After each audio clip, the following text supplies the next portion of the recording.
right? That Jesus was able to persevere through that pain because of the joy of eternal peace, right? And of course, he's not going to be happy getting scourged at the pillar, right? But he's joyful moving forward. And so this is important. Living your faith in action, that's something that you just mentioned, right? Living your faith in action is something that really has helped me move forward, because a lot of people, they pray, and prayer is important, right? And there's a lot of parts of our faith that are important to stick to, but a lot of people just live a timid life, right? And it says, blessed are the meek, right? That doesn't mean the people that just stay behind doors and stick to themselves, right? Blessed are those who have a sword and know how to use it, but keep it sheathed, right? So being able to have that potential, right, to go out and start these businesses, go out, build your legacy, go out and create a high impact in the world. Hello, everybody. Welcome to the Build It to Billions podcast, where we guide successful entrepreneurs and investors on their journey from millions to billions. We believe the key to scaling and compounding your wealth and life starts every single day with the mindset and practice of stewardship over ownership and applying billionaire biblical principles. Our ultimate goal is to have you scale and compound your wealth and life so you can give more all of it away to help MVPs. My name is Brett Swartz. In each and every episode, we're joined by the world's top entrepreneurs, millionaires, or billionaires, and they share their secrets, insights, and wisdom with us so we can all level up and compound more impact, more freedom. I'm excited about our next guest. He's out of the great state of Colorado. He is an international best-selling author of a brand new book called Old Wealth, New Wealth, True Wealth. And he's on a mission to help redefine wealth beyond traditional financial metrics. And the concept in this episode we're going to be talking about is true wealth, is we're going to really focus on, especially for those who have succeeded and mastered the millions in wealth, and they're moving towards the billions, and so much more. Please welcome to the show with me, Mr. Nathan Barkocy. Nathan, how are we doing? Brett, thank you so much for having me. It's an honor to be with you today. Excellent. And for our listeners, get to know you for the first time, I'd love to hear really about your story, and how you've gotten here, and then kind of your current focus. Yeah, absolutely. So it all started back in 2016, which is when I was a nationally ranked competitive cyclist, top 10 in the nation, state champion in New Mexico, a record-setting athlete. I still hold a lot of the records that I did set in New Mexico as a 16-year-old. And I was on my way as a 16-year-old to go race in Europe, right? I had my eyes set on the Olympics, on going to the Tour de France. That was my passion. I was on the bike, multiple hours every single day, right? And no matter the weather, no matter the feeling, my health, I was always on the bike, and that was my passion. And then January 23rd of 2016, I was training with my coach and my teammate, and I got hit by a car at 60 miles an hour. So this car shot me forward about 100 feet, and immediately on impact, I was unconscious, sprawled out 100 feet from the car. My coach ran over to my side, shaking me just to see if I was alive, with no response.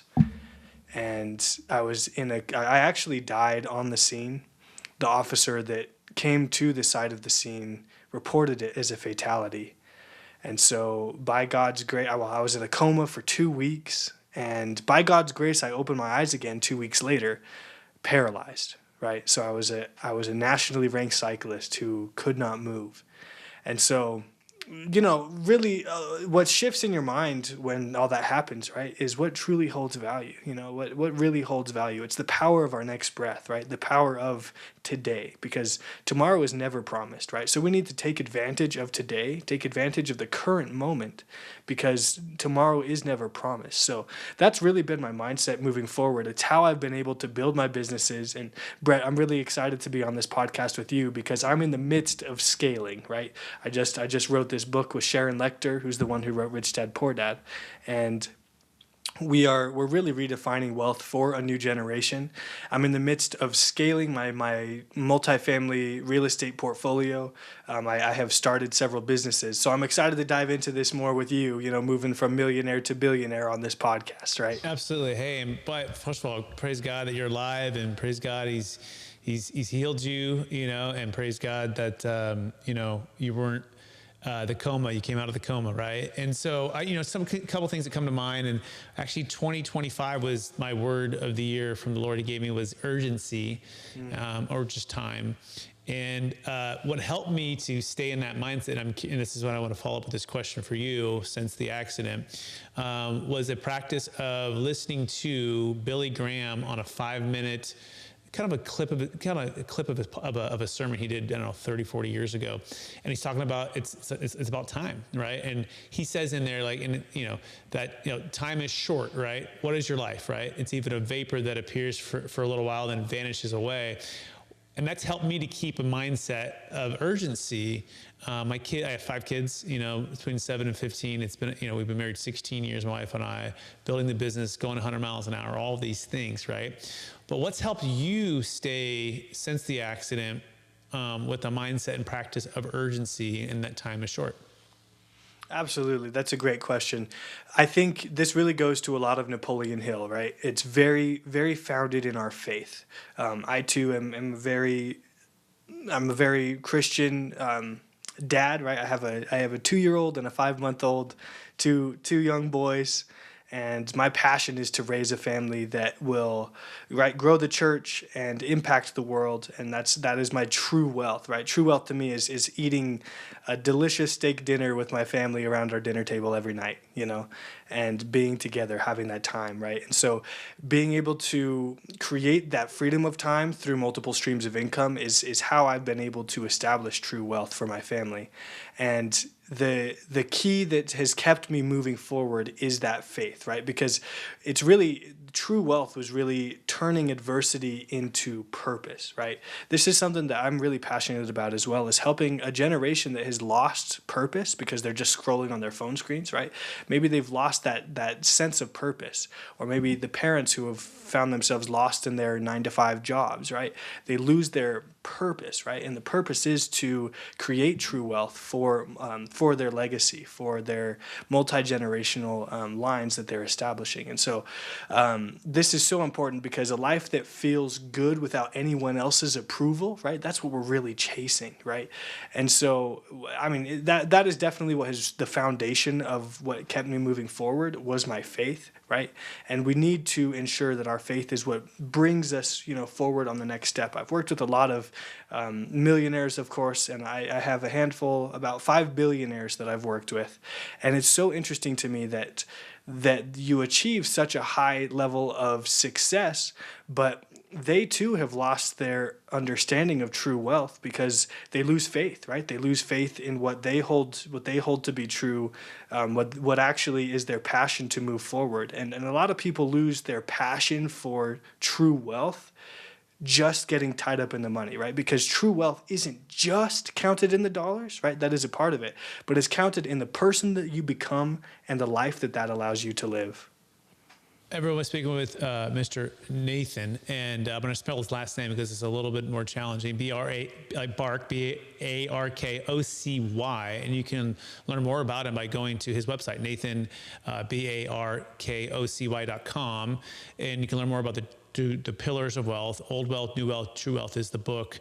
Check that out as well. All the places that books are being sold these days. Love all the things you're talking about. The adversity to purpose, right? Really resonates.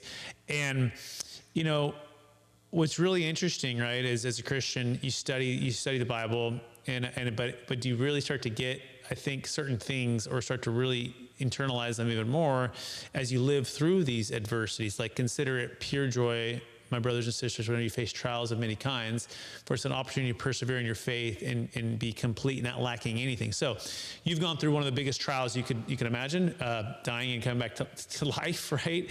Being in a coma for multiple weeks, and your world of being one of the best cyclists ever to be maybe riding the bike in the world, to the opposite, or I'm not sure where the rest of the story is or how that's gone since then. And but how have you considered it pure joy? And then 2, how has it helped you to really persevere so that you're less lacking than you were before? Mm-hmm. That's a great question, because I like how you say pure joy, right? Because it's not happiness, right? It's not happiness. I wasn't laying in bed, unable to move, happy, and I wasn't recovering, trying to figure out how to be a teenager again, happy, right? And I wasn't happy, trying to finish off college and trying to move forward with all of this stuff. I wasn't happy, but it was joyful, right? And the persistence to go through that. And it hasn't been happiness that has surrounded me going through all of the trials to get my businesses off the grounds, to invest into this large real estate portfolio that I own. And so there's a lot of perseverance, right? But it's all joy, right? It's all founded in Christ, which is, he is joy, right? And that's mirrored in the crucifixion story as well, right? That Jesus was able to persevere through that pain because of the joy of eternal peace, right? And of course, he's not going to be happy getting scourged at the pillar, right? But he's joyful moving forward. And so this is important. Living your faith in action, that's something that you just mentioned, right? Living your faith in action is something that really has helped me move forward, because a lot of people, they pray, and prayer is important, right? And there's a lot of parts of our faith that are important to stick to, but a lot of people just live a timid life, right? And it says, blessed are the meek, right? That doesn't mean the people that just stay behind doors and stick to themselves, right? Blessed are those who have a sword and know how to use it, but keep it sheathed, right? So being able to have that potential, right, to go out and start these businesses, go out, build your legacy, go out and create a high impact in the world. That's what we're called to, right? It's not called to sit in your room, sit on your couch and eat chips while you're watching a football game. That's fun to do, right? It's really fun. I'm a big Broncos fan, so go Bo. We made it to the next step in the playoffs, and so really exciting. I love doing that stuff, but that's not our end purpose, right? We leverage our relationships, we leverage our joys, and our happiness to be able to build the kingdom, right? To be able to build our passions, which will grow the kingdom of God on earth as it is in heaven. So it's all living your faith in action, most definitely. Beautiful. Love all of that. I also just listened to a sermon by Pastor Joby Martin here in Church 1122 is where we go to in Jacksonville. And he talked about freedom from, right? And I think this is the piece that gets missed. Most of us, financial freedom is obviously a big part of freedom. But and then you kind of mentioned a little bit before, like the approval of man, right? So it's freedom from the approval of man, or even the fear of man, right? Rather, the correct fear is, the only fear is the fear of God. By the way, there's a great book on this called The Awe of God. For anyone listening out there, who've ever felt like, like what's missing, in my spiritual life, it might be the fear of God, the awe of God, right? Which is, it's this book that breaks it down biblically, what that means and how to live that out. But the opposite of it is the approval of man, always trying to seek that. Like, you don't have freedom if you're always beholden to the freedom of man. What's interesting is they also study this just in psychology and surveys for people on their deathbeds. They ask them the question, hey, what is the top 5 regrets you've ever had in your life? Or, and this is across the whole world, all cultures, backgrounds. And the number one regret is not living authentically to who they felt like they were called to be. I think deeper than that, it's not living the God-given destiny and the good work they were called to do, and rather being caught up in what the world was telling them who they were. In other words, it's the identity, right? And they end up just going along with, their parents, culture, society, whatever, their peer group, and it's not living their unique calling, right? I thought that was so key. So freedom from the approval of man was a big piece of this. So how has your challenge that you've been through, and now you're on the other side, how has it helped you to not be beholden to the approval of man and the approval of the world? Yeah, this is a great question too, and it's interesting because the approval of man, right? This is what so many people get tied up in is they think wealth is in status or in the followers or in the approval or whatever that may be, right? I mean, I started my real estate investment company while I was still in college, so a lot of people were still in their dorm rooms playing video games or wasting their time. I would still go out and I'd go to some parties with the friends. I'd hang out with my girlfriend. I'd spend my time important relationship focus, right? But as opposed to wasting time on things that didn't matter, I was studying real estate. I was studying how to grow and scale business because that's what I was passionate about, and they weren't teaching me that in the classroom. So I needed to study on my own. So as opposed to wasting time on video games or wasting time, with things that didn't matter, I was able to focus there. And so it's an interesting question that you bring up, and it really does bring that consistency back, right? And it's so important to be able to consistently pursue the truth.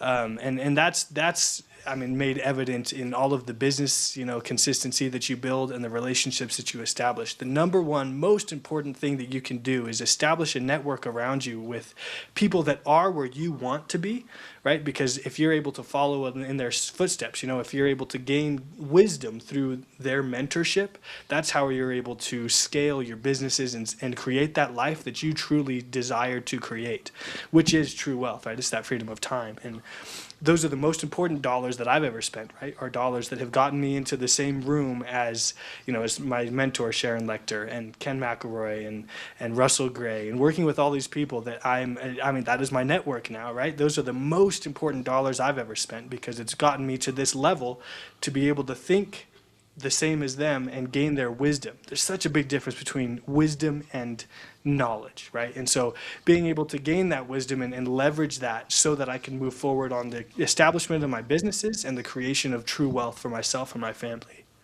Amazing. By the way, we're going to dive right into the topic at hand. We promise. We kind of got an intro there, but it's Old Wealth, New Wealth, True Wealth, and it's a book. It's an international best-selling book that I want you guys all to check out and gals check out. And it's all about the pillars of wealth. And so let's break it down, Nathan. What is the definition of old wealth? Ready, go. Yep. Old wealth is more of the long-term tax advantage strategies, right? So real estate, I have real estate, whole life insurance, long-term tax advantage. Sometimes it's a little bit more hidden, or offshore banking, right? Dynasty trusts, long-term tax advantage strategies. Nothing's wrong about it. It's all about accumulation and long-term planning. Excellent. And then walk us through by the way, this is, if you go to his website as well, it's risk-averse mindset, maintaining status quo, inheriting comfort and security, generational wealth preservation. You say wealth without drive. What do you mean by that? Because it's all long-term tax advantage strategies, like I said, right? So it's all accumulation. It does take time, and it's important to do this, right? It is very important to do this, but it takes a long time, right? And it's as opposed to the new wealth, which we're about to dive into, right? New wealth is very driven, and so it's the long-term accumulation of that wealth. Okay, good. All right, so now let's dive into new wealth. What's new wealth? How do you define it? And let's talk a little bit about that. Yeah, absolutely. So new wealth is it's the flashier wealth, right? We call it new wealth, but when I was doing my podcast with Ken, he said there's nothing new about it. We all want the fast cars, the flashy watches, all this stuff. So nothing wrong about it necessarily, right? It's the driving your Bentley with your Rolex, and there's nothing wrong about it. There's a lot of people that are driven for wealth because of the flashy, right? The social media fame, almost the get rich quick schemes, right? It's kind of the more modern day wealth, right? That's been generated. Large social media followings, lots of ad spend, which create, a great ROAS. And so being able to establish a large following and a big influence on social media and kind of this, get rich quick schemes. A lot of people were able to, ride the crypto wave, and they just gained wealth without even knowing how they did so, right? It was just luck of the draw. And so that's kind of the new wealth, right? It's the more modern day flashy type of wealth. Okay, yeah, that's really good. And you put it here, well, I think on your website, drive without fulfillment, right? So more material focus, more external validation seeking, back to the fear of man, right? Or the approval of man, right? Looking at that. So that makes sense. Okay, so let's move into the true wealth. How do you define true wealth? And what's some of the secrets there to building it out? Yeah, absolutely. So true wealth is the perfect combination of both the old and the new, right? It's not negating either, because either are very important. Like I said, I own a lot of old wealth assets, right? I also love to pursue the new wealth sometimes. I have a couple luxury watches, and it's kind of fun to do that when you can, right? So nothing necessarily or inherently wrong about those two. It's the perfect combination of both, which creates multiple streams of income, which allows you to have your freedom of time, which is true wealth, right? Because tomorrow is never promised, freedom of time is exactly what the definition of true wealth would be, right? So it's that, as I've said before, it's not just counted in the dollars. dollars. It's counted in that person you become and the life it allows you to live, which creates a larger impact, right? And it creates a larger legacy for you because you're playing in the bigger game of true wealth. I mean, it's not just the smaller game of the old or the new. It's, I mean, against anyone else. You really pursue, the accomplishment of your self-limitation so that you can create your most influential, your highest, the highest impact that you're able to create for true wealth. And that's all gained through freedom of time, right? Which is built on multiple streams of income. So it's very entrepreneurial as well. Okay, cool, got it. So let's get practical now, right? So let's imagine you've established old and new wealth, right? You've built it millions in revenue. Now you're moving towards billions, right? You're really focused on impact. What do you find the best families or businesses and entrepreneurs do to really fully bring the two old and new together? Like, what practical steps are they taking to make this happen? A great question, and it's the same thing that it took them to get there. It's all based on systems, right? And so in order to create that new wealth or the old wealth, right, you have to put systems in place that help you scale, right? And this is scaling from the millions to the billions, right? You have to be able to scale effectively. And if you aren't, if you don't create specific systems in place that allow you to scale, then you'll just get, all over the place. It'll be deer in the headlights, right? And you won't be able to handle the growth of your wealth, the growth of your impact. And so the people that are able to create those systems, which builds the old and the new wealth, will allow them to establish the true wealth. And then leveraging that time with those systems is going to get you into the connections that allow you to build more of an impact, right? And that's what I'm very grateful to be working with Sharon Lechter on, is she's been able to guide me along the importance of proper articulation so that I'm able to bring my message to the world in more of an effective manner, right? Because as an entrepreneur, you're really scatterbrained. You've got so many ideas. There's an infinite amount of possibilities to move forward with. But without those systems, without the proper articulation, then there's no way to properly scale, right? Got it. So let's talk about, like, what was some of the biggest, best systems that you built that had the biggest, huge domino that fell over for your businesses or for your life? Or is there like one or two that really stick out? You're like, oh gosh, I finally built that system, and that was the biggest, one of the biggest ones. What sticks out? Yeah, and this is a great question too, because this is what a lot of entrepreneurs need to hear. Everyone starts as a solopreneur, right? And everybody starts as a solopreneur, and that's fun to do. But you're just trading a job working for someone else for a job working for yourself, right? And so that was the biggest step that I recently took, was getting to a position from a solopreneur to an entrepreneur to a capitalist, right? So I'm creating jobs for other people, right? I'm creating opportunities for other people. Well, they're able to utilize their expertise, right? For my general contracting business in Fort Worth, I'm hiring contractors who are able to leverage their expertise. Obviously, I'm providing them a lot more deals than they'd be able to gain themselves. I'm creating an abundance of wealth for them. They're able to close these deals, which helps my business grow and scale. And that is how I'm able to create an abundance of wealth for multiple people, which is truly capitalist. Okay, got it. So mindset of solopreneur, entrepreneur to capitalist. That's definitely understanding that concept there, and then finding the best way. Was there a system within the business and or a hire and or a coach that helps you to finally break through a certain area? Like, I'll give you an example. So like right now, we're in the process of hiring multiple coaches to help us level up all of our systems, processes, SOPs, KPIs, all of our numbers and reporting and all of that, all of the movement of funds, even looking at all of our, like a webinar funnel and a text automation funnel, and like so. There's the first level that you put together, and then there's a level maybe, and then I'm wondering, like, was there anything that really stick out that you're like, oh, I'm so glad I did this, and that helped me to 3x, or it was a catalyst system, I guess is what I'm looking for here. Yeah, I think the key for me was vetting the right team, right? So I needed to build the right team, and I structured all of that, right? I had the systems in place, the people that needed to participate in that systemized process, but I needed to bring on the right people, and that's something that. I mean, I guess it's hard to advise on, right? It's really, it takes time, right? It's built on character, right? It's built on passion, and being able to build the right teams to help you scale. You can hire anybody that you want to hire, right? There's a lot of people looking for jobs, but you have to be able to vet that person, vet those people to help you scale. If I'm answering this question, there was one specific hire that I did for my restoration business where, we were bringing in clients, we were bringing in, different people that we were servicing, but there wasn't, we weren't closing the deals on time. We weren't getting things moved properly. So it's all about bringing on the right people. Once I did bring in this contractor who had so much experience, and he was, just a genuine, true Texas guy, right? He loved his cowboy hats and his boots, and he loved working in Texas.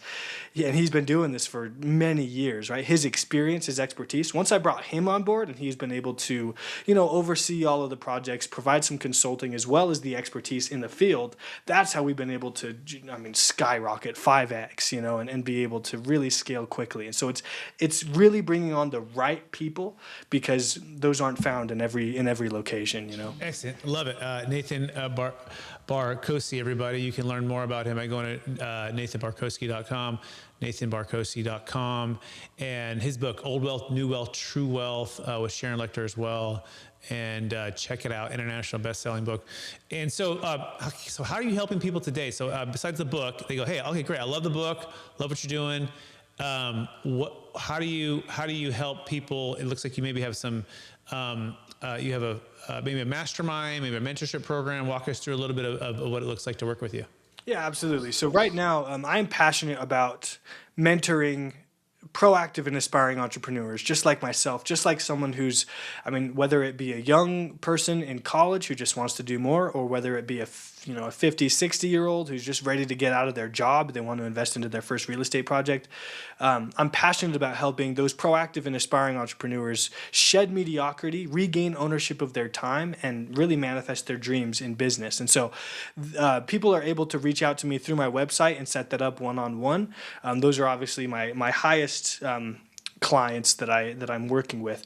My main passion right now is I'm going out and doing a lot of speaking engagements, because I'm able to engage with more people. And what I've noticed, Brett, is that a lot of people really need this motivation, right? They need the motivation, and they need to see that someone, 26-year-old, someone's been able to do it themselves. So, right, I've lost my life, so why couldn't you do it? So it's really an incredible opportunity through these speaking engagements to be able to provide a lot of motivation. And really, that's all people need. They just need that motivation. And so they can find, a lot of people can find me on my podcast for, that guidance, right? I'm interviewing a lot of very high profile people that have established incredible, multiple streams of income. They've been able to establish true wealth themselves. And everybody, regardless of their location, their vocation, whatever they're doing, everyone defines true wealth the same, right? It means the same to all people. Maybe you manifest it in different ways. Maybe some people don't want to build a family like I am. Maybe some people only want those cars, but it's all gained through the freedom of time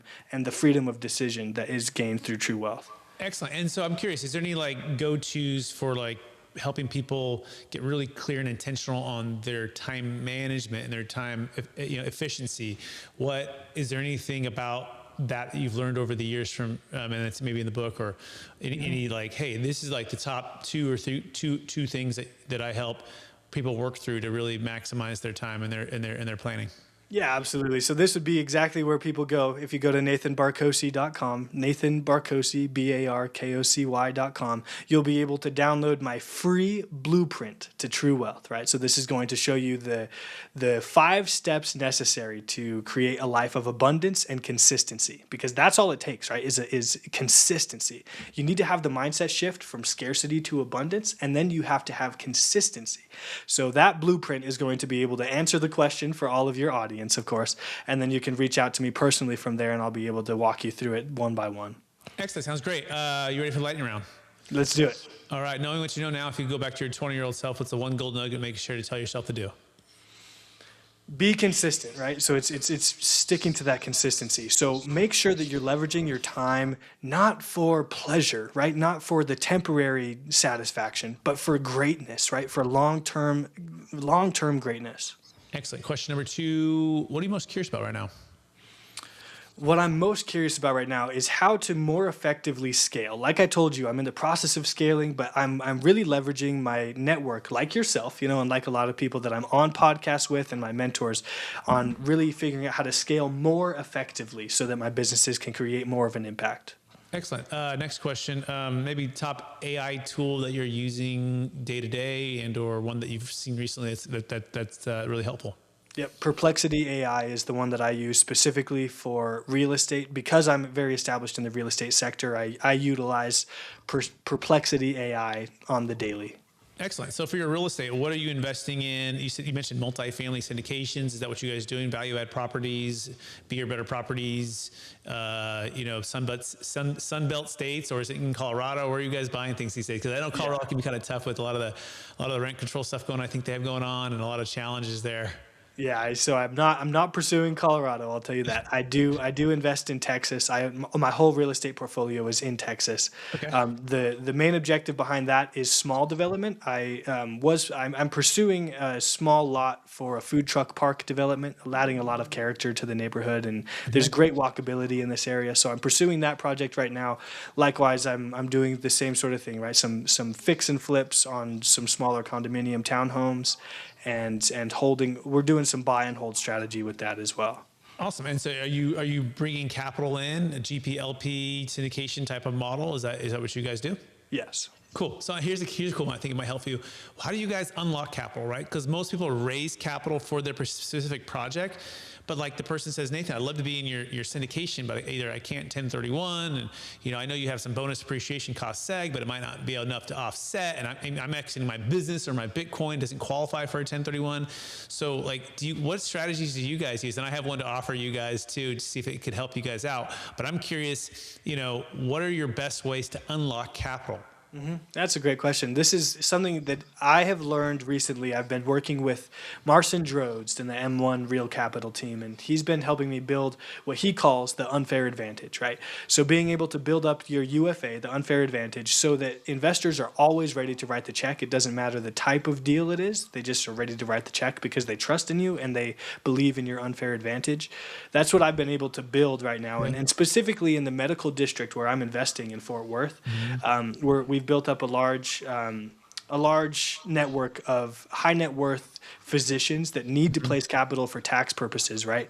And they know the value of the land in this specific medical district in Fort Worth, and so that's all based upon my unfair advantage. Okay, so I wanted to also give you another idea. Maybe you, me, and Marcin can all jump on to strategize on this. So we unlock capital through capital gains tax exit plans, not using a 1031 exchange. That works great for physicians that are exiting their big, medical practice. Like we just did a veterinarian and a dentist practice exit, right?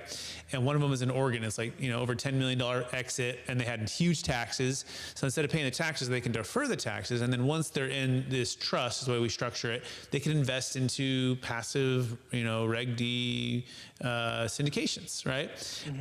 It also works for Bitcoin. It also works to save 1031s. It also works for commercial real estate, but there's no timing restrictions. There's no like-kind replacement requirement. There's no 45-180 running around with your hair on fire. And so we think this is the ultimate unfair advantage, right? Because otherwise people pay just massive tax, or they just don't even sell. They're just like, I'm not going to sell the business. I'm not going to sell the Bitcoin. I'm not going to sell the real estate because I don't want to pay the tax, but I'd love to be in your deal, Nathan. So, here's 50 or 100K rather than it could be multiple millions, right? That can come in. And so we just did a $70 million business exit for a client out of Connecticut, a tech sale, huge exit, right?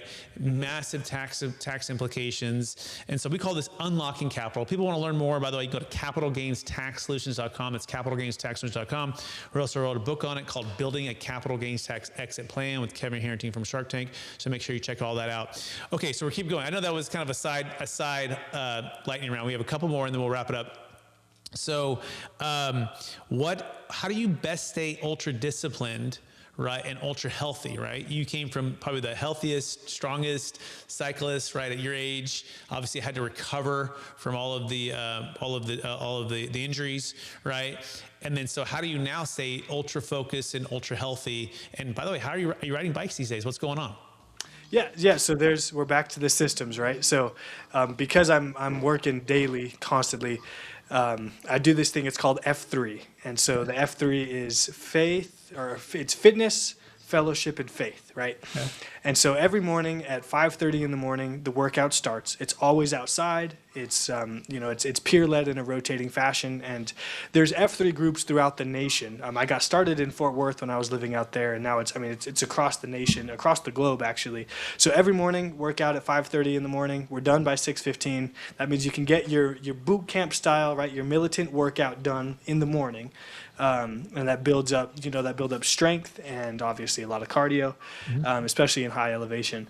And so I'm able to get that done, and that's all in systems, right? So that means that my day starts at 4:52 when my alarm goes off, and I'm starting to, that just happens naturally for me. I don't even need an alarm, but regardless, 4:52, alarm goes off. I work out 5:30 to 6:15, come home, make some breakfast for the kiddos, get some work done, and then we start the day, right? We start the routines. And so that's been absolutely crucial. You need to, if there's someone starting from day one, right, from the first day of their desire just to build a legacy, right, to build up a portfolio, sit down and spend 20 minutes writing your goals down, your specific goals. Once those are in place, once you know your direction and your vision moving forward, then you can put the systems in place that allow you to establish the portfolio, establish the brands, and then once those are in place, then you start building the systems to scale. Awesome. Love it. Okay. We're way out of time. This has been so incredible. Nathan, very last question. After everything you've accomplished and all of the people you've helped, and how do you also keep maybe you kind of answered it, but how do you keep a mindset of stewardship over ownership, right? Ownership being, it's temporary. We're here for just a brief period of time. Stewardship being like everything we have, it's been given by God. It's a gift, right? Especially someone who, like yourself, who's gone through such a tragedy with the injury, but now it's a gift, right? Now it's a chance to gift and be a gift to other people, to inspire and change people's lives. So how do you keep that? How do you also keep that mindset? Any other thoughts on that? Yeah, of course. Yeah. And sorry, this isn't a lightning round, right? I have really long answers, but because of the fact that I died, right? We all have a few large fears, or fears, right? And you can read this in Outwitting the Devil, because the top fears that the devil places in our mind is death and then finance, right? So becoming financially broke, right? Or having some falling through there. Because I already encountered death, I don't have any fears, which is actually a downfall for me, right? It's put me in some positions that's really made me scale too fast, so I've had to really kind of draw back and recover. But the number one thing is to not have fear, right? Be not afraid. The Bible tells us 365 times, be not afraid, do not fear, right? And so that would be my largest recommendation to anyone who's listening, is just to eliminate fear, because fear is not of God, right? And so we need to be able to take the next steps forward without any fear. Amazing. Nathan, this has been incredible. I want to encourage you and thank you. I want to thank you for being on the podcast, dropping tons of wisdom and insight with us. And I want to encourage you to keep using the God-given gifts to be a blessing to more and more people, make a huge impact. For our listeners who want to get in touch with you, one last time, what's the best place for them to find you? Best place is Nathan Barkocy, BARKOCY.com. And you can reach out to me directly on there. You can find all of my content on there. And then if you want to invest, there's also an opportunity to invest with Nathan on that website. Amazing. Thank you, Nathan. I also want to thank all of our listeners and our viewers for watching or listening to another episode of the Build to Billions podcast, also streaming on Capital Gains Tax Solutions podcast and YouTube channels. And we're on this journey with you to scale from millions to billions, so we give more, all of it away to help MVPs, the most vulnerable people. My name is Brett Source. I want to encourage you to take action today with what Nathan spoke about. Well, even one area of your life that you can take some action on, get some momentum going to unlock true wealth, as well as if you have a huge exit coming up, massive capital gains taxes, $1 million+ deal. I want to encourage you to build a capital gains tax exit plan with our team. We'll walk you through what options you have and to see if it's a great fit. And it's great because you can have an extra 20 to 50% more working for you, compounding, that can free up your time to give you an opportunity to study and practice even more true wealth. Just go to capitalgainstaxsolutions.com and share this with someone it could be of insight or inspiration to today. And we'll talk to you again real soon. Bye now.